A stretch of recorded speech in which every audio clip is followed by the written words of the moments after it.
Hello po mga kababayan, si Dante Maravillas. Itong si retired General Romeo Pocis may pinapakalat na naman pong destabilization. Ano yan anya Mr. Maravillas? Ito yung post niya ngayon. 2 hours ago, Romeo V. Pocis. Ang sabi niya sa kanyang post mga kababayan, yung Armed Forces Colonel na si Odi Mungaw daw, publicly nag-withdraw na ng support sa ating Pangulong Bongbong Marcos, citing lost moral ascendancy. Ito yung kanyang pinost. Ito daw mga kababayan yung kernel ng Armed Forces. Yan o. Armed Forces Colonel publicly withdraw support from President Marcos. Ito yung post niya. Sabi dyan, Assalamualaikum, warak matulahi, tuala wabarakatuh. May the peace, blessings and mercy of God be upon us. Effective today, Friday, January 2026, January 9, 2026, I, Colonel Odi E. Mungaw O, or Mungaw, tapos, ito siguro yung yung assigned number niya bilang member ng Armed Forces. O-10933 is withdrawing my personal support to our President and Commander-in-Chief, Ferdinand Bongbong Marcos Jr. Sobrang natama na. The Filipino people is worth fighting for mabuhay. Yan daw ang sinabi publicly nitong Armed Forces Colonel. Yan yung picture niya. Oh. Ang sabi ni Pocis, itong si Mungaw, isang Philippine Army Commission officer with 34 years of active service, at ngayon nagpalabas ng statement in a social media post today while forcefully reaffirming his support for the armed forces and the Constitution. Colonel Mungaw directly targeted the President. Di niya Mr. Maravillas ang masasabi mo niyan. Wala man pong announcement yung Armed Forces. So malamang sa malamang, another fake news ito mga kababayan na pinapakalat ni Pocis. Walang kadala-dala. Tingnan natin kasi timing pa yung yung Armed Forces kasi kapopost pa lang nito 2 hours ago pa lang mga kababayan. So, tiningnan natin sa mga national dailies at mga balita sa radyo at telebisyon. Wala man po sa mainstream other than itong hindi man kilala na isang news page na nagbalita. Yan 1TV Philippines. Hindi man ito kilala mga kababayan na news organization. News page ito sa social media. Ang address niya Barangay daw, Pagadian City, Philippines. Pinick up yung balita mga kababayan nang sabi itong isang active colonel nag-withdraw na ng support sa ating Pangulong Bongbong kasabay ng pag-post ni retired General Romeo Pocis.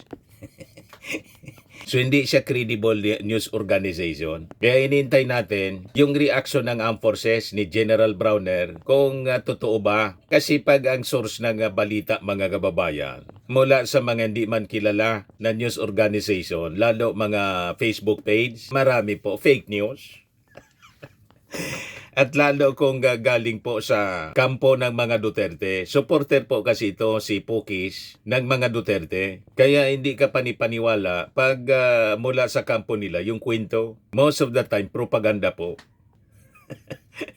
Kaya ingat po tayo, mga kababayan. And sabi dito sa post ni Pocis, he has lost his moral ascendancy to lead the armed forces of the Philippines as Commander-in-Chief and govern the Filipino people as President of the Republic, Mungaw declared. He concluded his message with the emphatic phrase, sobra na, tama na. Enough is enough. And the rallying cry, the Filipino people is worth fighting for. Mabuhay ang Pilipinas. Yung mga dating battle cry noong panahon ng EDSA. Tama na, sobra na. Palitan na. Kasi ang objective nila mga kababayan, tanggalin, i-destabilize yung Marcos administration, tanggalin yung ating Pangulo, ipalit si Sara. Nakita ninyo? Walang kadala-dala itong si Pokis po na kinasuhan na po ng inciting to sedition rebellion. On bail nga lang po mga kababayan kasi sinerve na yung kanyang warrant of arrest the other day. Nakalabas siya temporarily on bail. So sabi sa post ni Pokis, mga kababayan, the officer currently serves as the director of the Training Development Center under the Armed Forces Training Command o TRACOM, a key role in shaping new soldiers. In this capacity, recently presided over the opening and outtaking for new candidate soldier classes. His previous command includes leadership of the training support group in the 15th Infantry Battalion. As of now, there has been no immediate official reaction from the Office of the President or the Armed Forces leadership regarding Colonel Mongao's public statement. Military regulations regarding public commentary by active duty officers on civilian leadership are clear, potentially placing the colonel's action under scrutiny. The unexpected declaration from a serving officer in a sensitive training and education position has sent ripples through military and political circles, raising questions about its impact on institutional unity. So yan ang post ngayon mga kababayan ni retired General Pokis na naharap ngayon sa inciting to sedition rebellion. Kung totoo itong sinabi niya, di itong si Monggao susunod dito sa kanyang yapak. O, di ba? Mga kababayan, ganun lang ang mangyayari niyan. Baka naghanap lang ng dama itong si Pokis. Sabi mga kababayan, nag-post si Attorney Isos Palsi, sabi ng Tweety Bird ko, after General Pokis, ang susunod din na lalabas mga warrants or charges for inciting to sedition ni na Mike Defensor, Kiko Barsaga, and Chavit Singson. Sunis daw yung kay Mike Defensor. Paano naman si Jimmy Bondok? O di ba? Mga kababayan, malamang sunod-sunod sila mga kababayan na ipapasok sa hawla sa mga katarantaduhan nila na pinagagawa. So yun po yung ating magiging topic. Bakit po itong kasong sedisyon should not be overlooked? So alam naman natin po, mga kababayan, na hindi naman po lahat ng kritisismo ay krimen. Sa demokrasya, it is encouraged. Wala mang problema ang mag-criticize. Pero hindi po lahat ng pananalita ay protektado po ng tinatawag na free speech. Sa democratic society, may karapatan tayo na mag-criticize. May karapatan tayong magpuna. Guaranteed by our Constitution, mga kababayan, ang karapatan yan. Pero wala kang karapatan na manghikayat na mag-aklas, manghikayat ng paghihimagsik o magpabagsak ng gobyerno sa labas po ng ating saligang batas. Yan po ang malinaw. Ang inciting to sedition, mga kababayan, ay hindi simpleng ingay sa social media. Isa po itong legal at national issue. Kapag ang mga panawagan, ang mga salita ay nagiging panawagan po ng kaguluhan. Pag talikod po sa sandatang lakas at saka yung tinatawag na delegitimization ng gobyerno. So sa puntong ito, mga kababayan ng ating kasaysayan, malinaw po ang kontrast.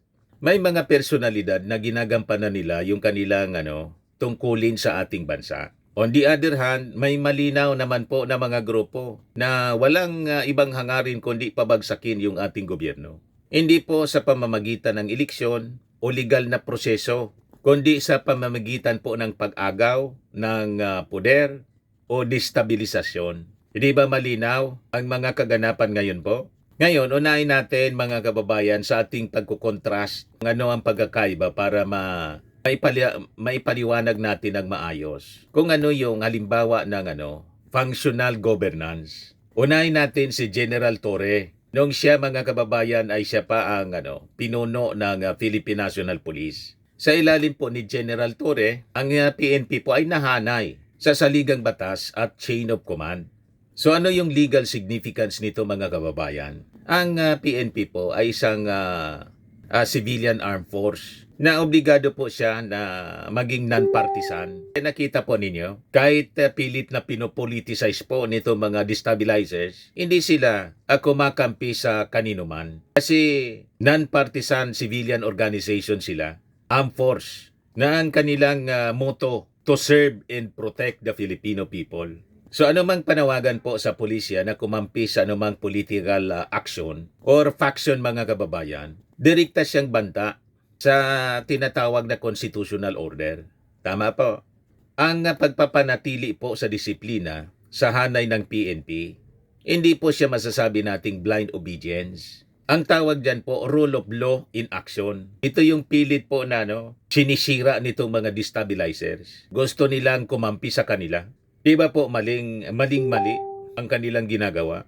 So kapag buo po ang hanay ng ating kapulisan, nababawasan po yung espasyo para sa sedition at insurrection. Tumunog na naman po ng yung emergency alert ng Mayon Volcano. Sunod-sunod siya. Ayan, emergency alert extreme. 10:35 AM January 9. Mag-ingat sa pag-agos ng pyroclastic o ozone dulot mula sa crater ng Bulkang Mayon.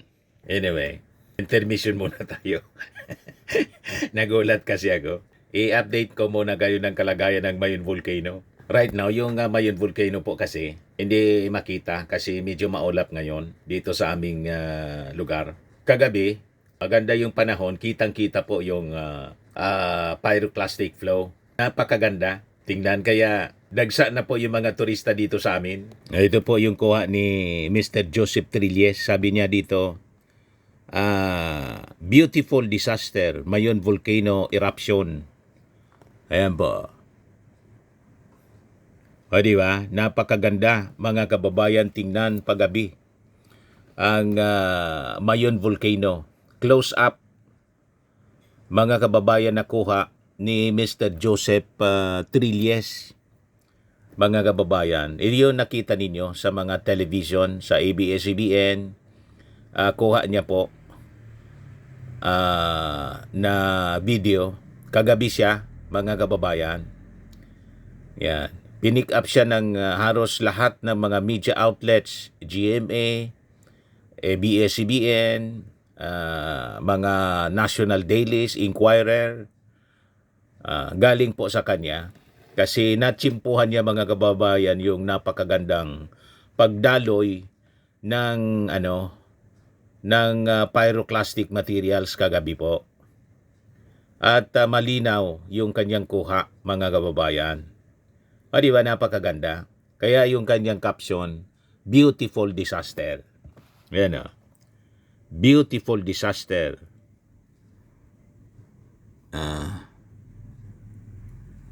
10:40 PM kagabi po. Mayon eruption. Ito siya kaninang umaga, mga kababayan, na medyo hindi pa maulap. Napakaganda. Yan. Pag umaga, ganyan ang itsura niya. Paggabi, hindi nakikita yung apoy siyempre, umaga. Makikita lang ninyo, may mga usok, mga ash. Yan. Pero paggabi, ganyan ang itsura niya. Mga kababayan. Sabi sa post ni Joseph Trillies, yung may kuha ng napakagandang eruption po. Mayon Volcano is putting on a show. Ngayon, ito po yung mga areas na pwede kayong pumunta para sa viewing across the province. Sa Legazpi City, napakaganda po sa Legazpi Boulevard, Legazpi Highlands, Sawangan Park, Kalayaan Park, Our Lady of Salvation Giant Statue. Dito, may giant statue siya, mga kababayan. Very close yung niya, yung location niya, pero very safe siya. 11.1 kilometers ang layo niya. Itong Legazpi Boulevard, nandito na sa Legazpi siya, sa sentro mismo, Barangay Puro, 16 kilometers na siya. Sa Daraga, sa Farm Plate, Daraga Church, Kagsawa Ruins, National Museum. Sa Kamalig, Kitinday Green Hills, Sulong Eco Park, Kitwinan Hills, yung pinuntahan namin. Kitwinan Hills in Rans. Napakagandang viewing sa Sumlang Lake. Sa Ligaw, Kawa-Kawa Hill, Bambusitom, Paayayahan sa Bulod, Mount Masaraga, Campsite, Ilan Nature Park, Habit Hill. Sa Santo Domingo, pwede kayong pumunta sa Black Sand Beaches, Mirisberis Nature Garden, Aguas Farm. Sa Ginubatan, sa Camp General Simeon Ola Museum, Olala Spring Resort, Mayon Garden Resort. Sa Tabaco, Tiwiin Malilipot, sa Tiwi Black Sand Beaches, Tabaco Port, St. John the Baptist Church, Gamboas Orchard. Pero sa totoo lang, kahit saan dito po, na location sa Legazpi, kitang-kita ang Mayon Volcano, ang eruption po. Kaya lang, may mga spots siya na malawak at maganda yung paligid.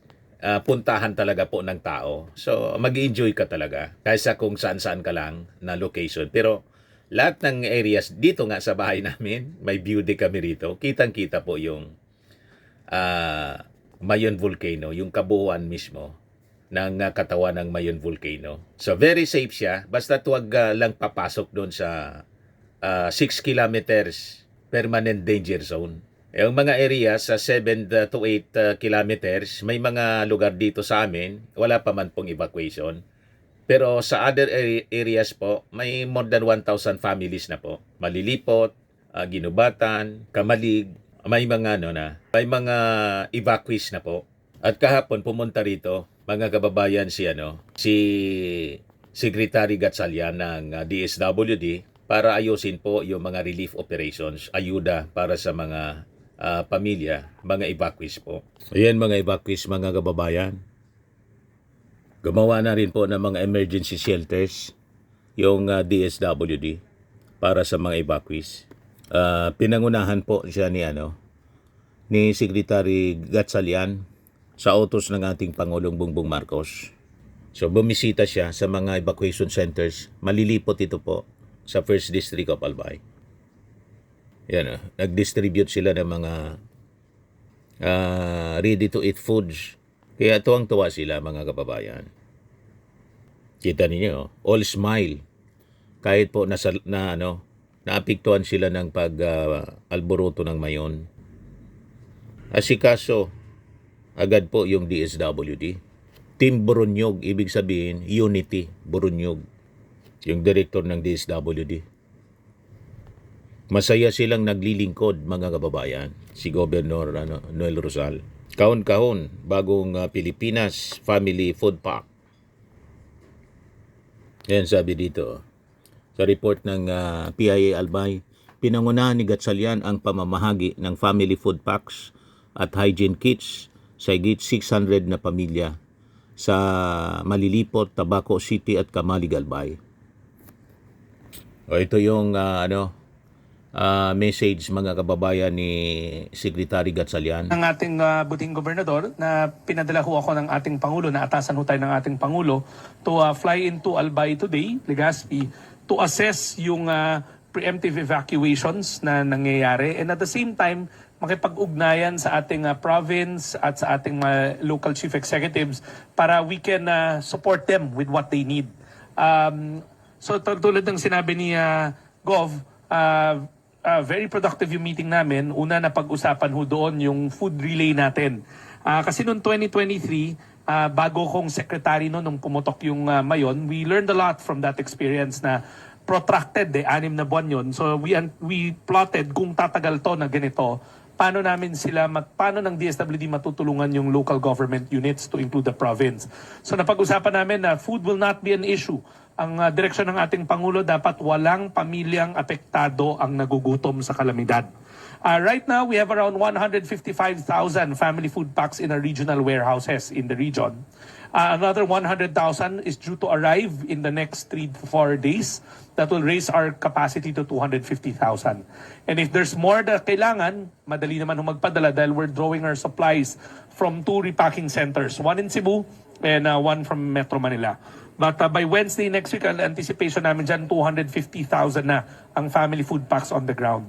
Also, yung mga nag-preemptive evacuation, which sabi ko nga, kabisado na ng mga LGUs dito yung gagawin, pati mga mamamayan na sumusunod. We've already started distributing these food packs and yung tinatawag naming ready-to-eat boxes. These are ready-to-eat food boxes. Nag-start na rin no tayo niyan. Other non-food items, tents, other kits, sabi namin, whatever the LGUs need, we can augment them. Napag-usapan rin namin na maraming farmers ang maaring maapektuhan. We will make sure na yung displaced livelihood mapalitan through cash for work. At kukunin na namin yung mga listahan sa mga LGUs natin. Suffice to say na if this protracts or it escalates to level 4, the national government stands ready to help the province and the local government units. Ready ho tayo. Yung quick response fund ng DSWD is intact, obviously.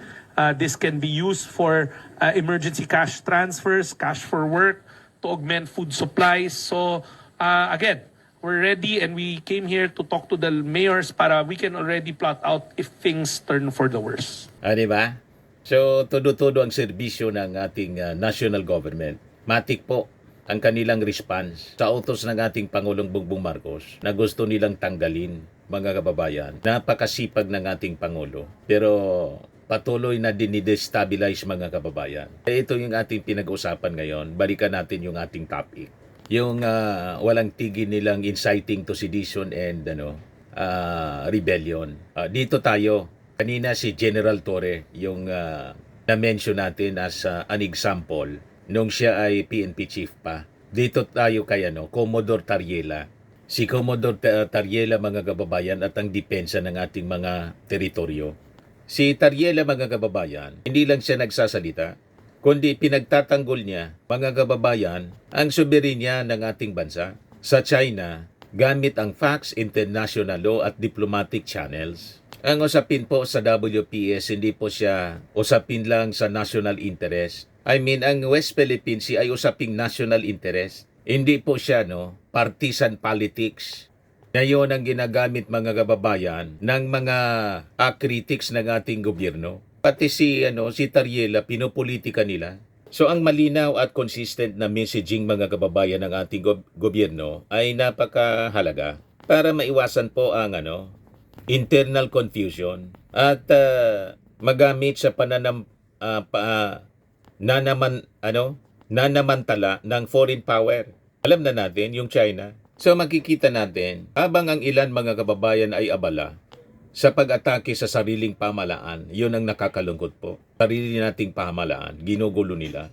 Pero si Tariela po, nakikipaglaban siya, naninindigan laban sa external threat. Sa tunay na external threat, mga kababayan.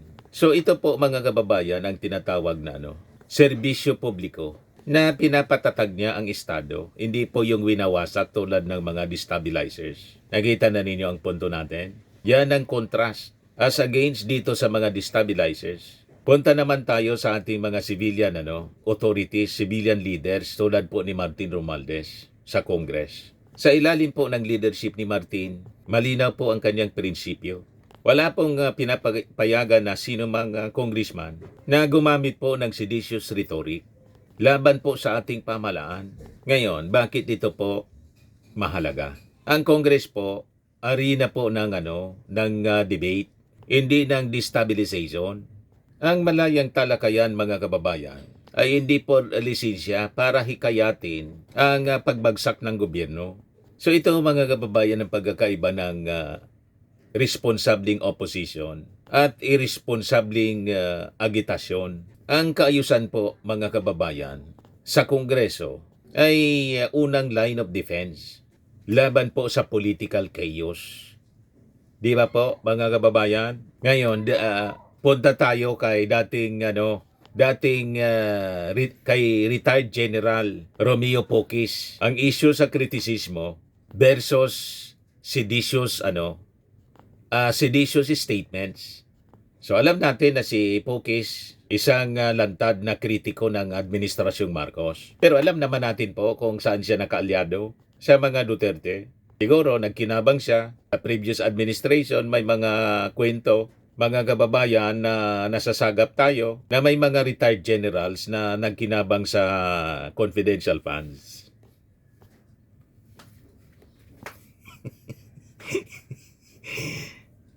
Yon mga kababayan, hindi natin alam kung kasama doon si General Pukis. Pero yon ang mga alingas-ngas, mga kababayan, mga ugong-ugong na naririnig natin. Kung ganon, maintindihan natin kung bakit itong mga retired general na allied with the Duterte administration sa kampo ng mga Duterte, bakit ganon sila sigasig sa kanilang efforts na tanggalin yung ating Pangulo at posisyon si Sara. Huwag nang hintayin ang eleksyon. So siya po, isa sa mga lead organizer sa rally noong September na malinaw naman pong politically motivated. Ang problema mga kababayan, hindi ang kanyang opinion. Ang problema mga kababayan, yung intent at epekto ng kanyang mga pahayag. Yun ang rason kung bakit lumampas kasi siya Kung bakit siya nakaso, kinasuhan po ng inciting to sedition rebellion.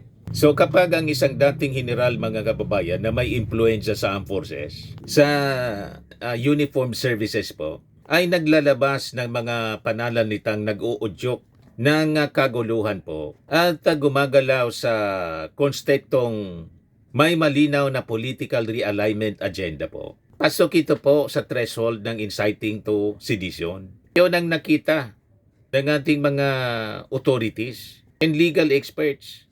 Napakalinaw yung mga pag-uudyok mga kababayan, withdrawal of support, yung mga post niya at mga pananalita. So anong nangyari mga kababayan sa pag-file ng kaso sa kanya? Hindi po siya personal vendetta ng Estado.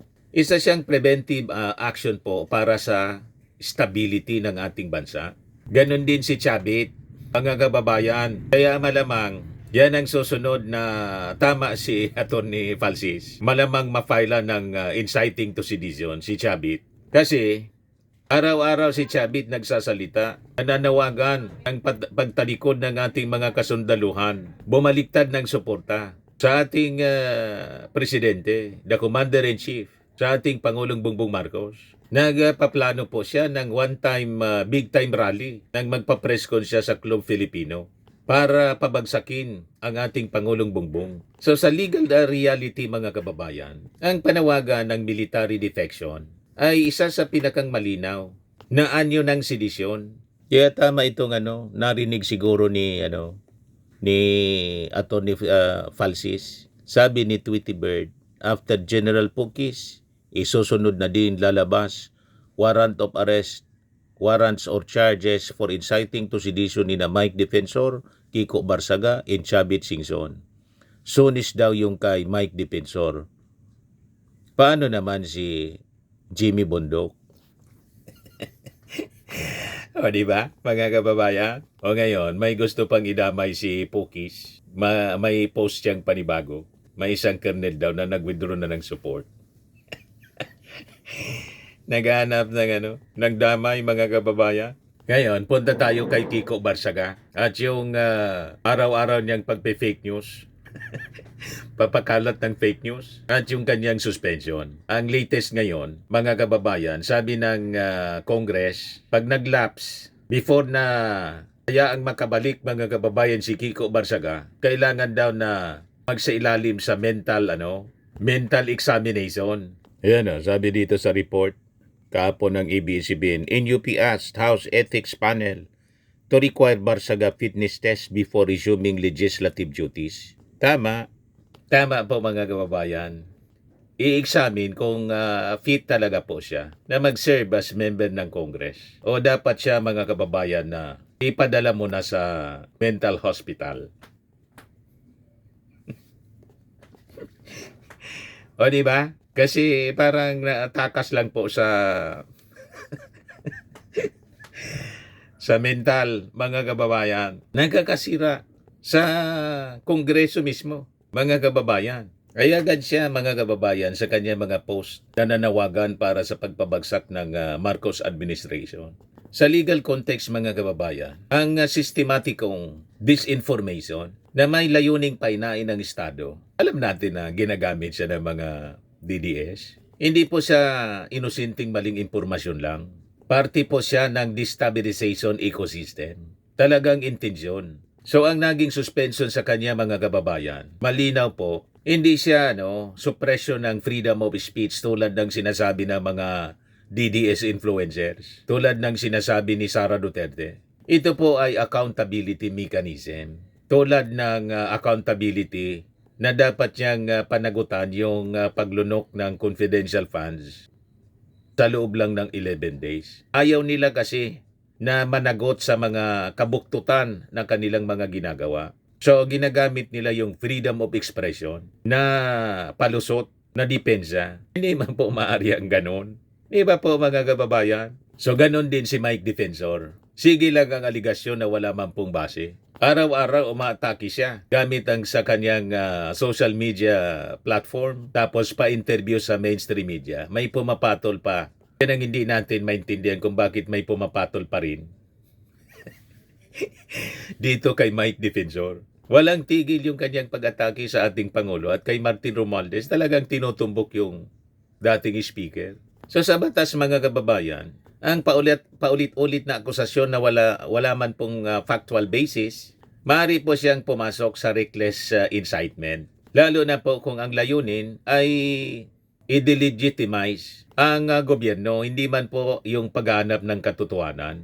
So makikita natin dito mga kababayan yung makinarya ng mga DDS. Isa po siyang organized pattern.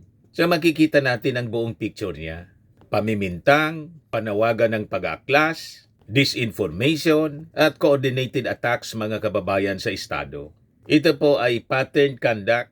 Isa po siyang hallmark ng inciting to sedition.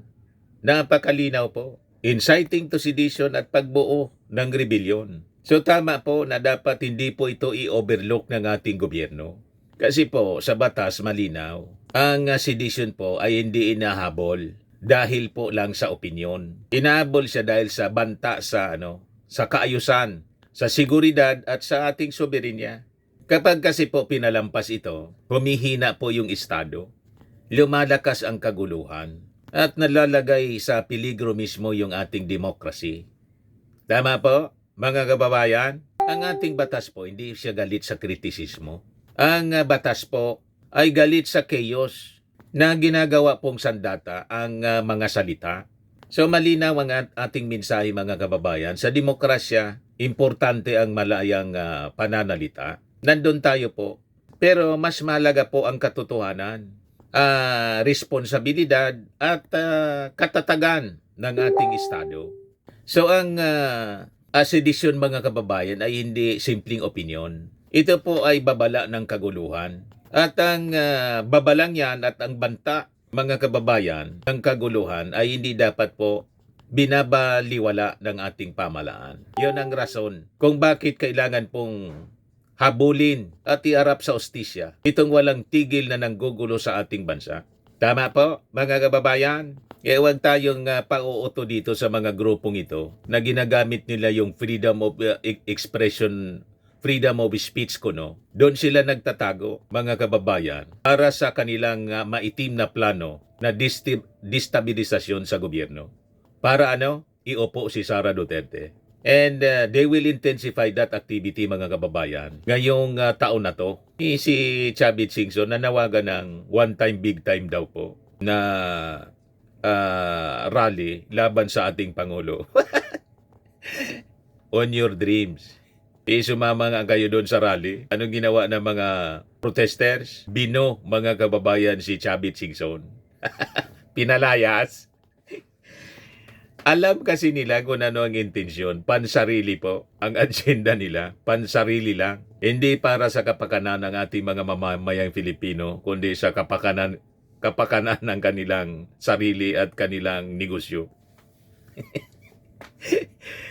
Di ba po, mga kababayan? Ayan man lang po. Ako po si Dante Maravillas. Bye-bye.